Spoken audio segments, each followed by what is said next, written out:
नमस्कार, मी संदीप देसाई. दुपारी 1च्या बातम्यांमध्ये आपल्या सगळ्यांचं स्वागत. बुलेटिनच्या सुरुवातीला एक महत्त्वाची बातमी बघणार आहोत. मुंबईतल्या आझाद मैदान इथं मराठा विद्यार्थ्यांचं आंदोलन सुरू आहे. या विद्यार्थ्यांची शेकाप नेते जयंत पाटील यांनी नुकतीच भेट घेतली आणि विद्यार्थ्यांच्या आंदोलनाला पाठिंबा असल्याचं त्यांनी सांगत सरकारवरनं लवकरात लवकर यावर तोडगा काढावा अशी मागणी सुद्धा केलेली आहे.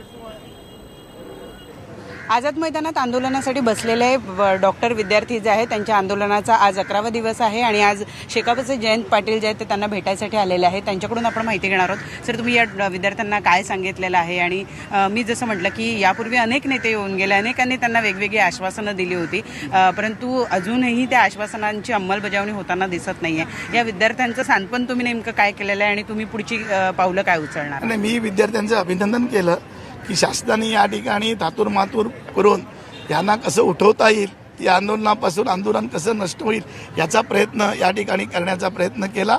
पण विद्यार्थी ठाम राहिले, विद्यार्थिनी विशेषतः ठाम राहिल्या, त्यांचं मी जरूर अभिनंदन करीन. आणि दुसरी गोष्ट की या ठिकाणी कुठलाही वटहुकूम काढला त्या वटहुकुमाचं कोर्टामध्ये संमती घेऊन याच्या आंदोलनाची समाप्ती करावी ही मी विनंती केलेली आहे. तर हे होते जयंत पाटील, ज्यांनी या विद्यार्थ्यांना आश्वस्त पण केलं आहे आणि सोबतच त्यांना एक सूचना सुद्धा केलेली आहे की सध्या निवडणुकीचा काळ आहे, या काळामध्ये सुद्धा तुमचं आंदोलन मागे घेऊ नका. जोपर्यंत तुम्हाला न्याय मिळत नाही तोपर्यंत तुम्ही इथे थांबून राहा, असंच या विद्यार्थ्यांना जयंत पाटील यांनी सांगितलं. व्हिडिओ जर्नलिस्ट प्रवीण शेट्टीचा, प्रणाली कापसे, न्यूज 18 लोकमत, मुंबई.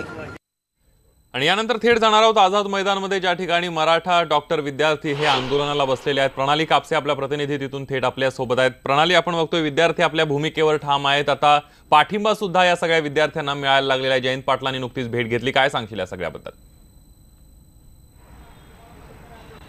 संदीप, गेले 3 ते 4 दिवस सातत्यानं या मोर्चाला वेगवेगळे लोकप्रतिनिधी जे आहेत ते येऊन भेट देत आहेत. गिरीश महाजन येऊन गेले, त्यानंतर जयंत पाटील येऊन गेलेत, संभाजी राजे येऊन गेलेत, आता छावा संघटनेचे प्रतिनिधी जे आहेत ते या ठिकाणी आलेले आहेत. विद्यार्थी सध्या त्यांच्याशी चर्चा करतायत, त्यांच्याशी बोलणी चाललेली आहे. सातत्यानं वेगवेगळ्या तांत्रिक मुद्दे जे आहेत ते या विद्यार्थ्यांच्या प्रवेश प्रक्रियेच्या बाबतीमध्ये पुढे येत आहेत. आता गेले 2 दिवस चर्चा ही सुद्धा आहे की शासन लवकरात लवकर अध्यादेश काढून या विद्यार्थ्यांचा जो प्रश्न आहे तो मार्गी लावणार आहे अशी चर्चा आहे. परंतु प्रत्यक्षात मात्र काय होतं हे खरं तर बघावं लागणार आहे. जोपर्यंत आपल्या प्रवेशांच्या बाबतीमध्ये काही ठोस असा निर्णय होत नाही आणि त्या निर्णयाची अंमलबजावणी होत नाही तोपर्यंत आपण या ठिकाणी आपलं आंदोलन सुरूच ठेवणार असा पवित्रा या विद्यार्थ्यांनी घेतलेला आहे. आणि त्यासाठी हे विद्यार्थी जे आहेत ते या ठिकाणी अजूनही आंदोलन करताहेत. कुणी कितीही आश्वासनं दिली तरी जोपर्यंत त्या आश्वासनांची पूर्तता होत नाही, आमच्या हातात ठोस काही मिळत नाही, तोपर्यंत आम्ही हे आंदोलन सुरूच ठेवणार असं या विद्यार्थ्यांनी या ठिकाणी सांगितलं. इतकंच नाही तर आता छावा संघटनांचे काही प्रतिनिधी थोड्या वेळापूर्वी या ठिकाणी बोलत होते. त्यांनी असं सांगितलेलं आहे की शासनाने जर लवकर निर्णय घेतला नाही तर आम्ही काय करू याचा निर्णय आम्ही थोड्या वेळामध्ये घेणार आहोत, असं धमकीवजा इशारा जो आहे तो सुद्धा या संघटनेच्या वतीनं देण्यात आलेला आहे. त्यामुळे थोड्या वेळात कळेल की या संघटनेच्या माध्यमातून या विद्यार्थ्यांच्या समर्थन देण्यासाठी नेमकी काय भूमिका घेतली जाते. अगदी आता या सगळ्यामध्ये सरकार सुद्धा काय भूमिका घेते याकडे सुद्धा लक्ष असणार आहे. तुर्तास धन्यवाद प्रणाली, तुम्ही दिलेल्या संपूर्ण माहितीबद्दल.